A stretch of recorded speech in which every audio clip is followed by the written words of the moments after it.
बाहेरून इतकं सुंदर दिसणारं हे कपाट आतून इतकं खराब झालेलं होतं, की मला ते आवरल्याशिवाय काही चैन पडला नसता.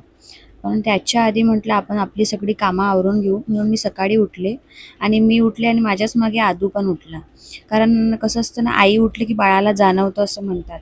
तर मग मी त्याला आईकडे नेऊन दिलं. सगळं बेडरूम वगैरे आवरून घेतली, घड्या घालून घेतल्या अंथरुणाच्या, बेडशीट वगैरे व्यवस्थित करून घेतली. विराज झोपलेलाच होता आणि छोटी-मोठी जी कामं होती, पसारा जो होता, रात्रीचे दुधाच्या बॉटल्स वगैरे आणि कपड्यांच्या घड्या वगैरे, ते सगळं काम मी करून घेतलं आणि फायनली माझं कपाट घेतलं मी आवरायला. आणि कपाट आवरण्याला मला भरपूर वेळ लागणार आहे हे मला आधीच माहिती होतं, म्हणून मी आधीच बाकीची सगळी कामं आवरून घेतली. त्याच्यानंतर आदूचं सुद्धा माझ्या मधामधात करणं सुरूच होतं, हेल्प करणं सुरूच होतं.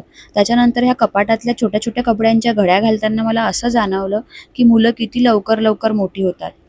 ह्या छोट्या-छोट्या कपड्यांमध्ये खूप आठवणी असतात आणि त्यामुळे आपण हे कपडे कोणाला देऊ पण शकत नाही आणि विकू पण शकत नाही. आणि म्हणूनच कदाचित ह्या छोट्या-छोट्या गोष्टी आवरताना मी फक्त कपाटच आवरत नव्हते, तर त्यांच्या वाढण्याच्या छोट्या-छोट्या आठवणीसुद्धा जपत होते. तर माझं इथे छान असं कपाट आवरून झालेलं आहे. तुम्हाला हा व्हिडिओ आवडला असेल तर नक्की कमेंट करा. फॉलो करायला विसरू नका. चलो बाय.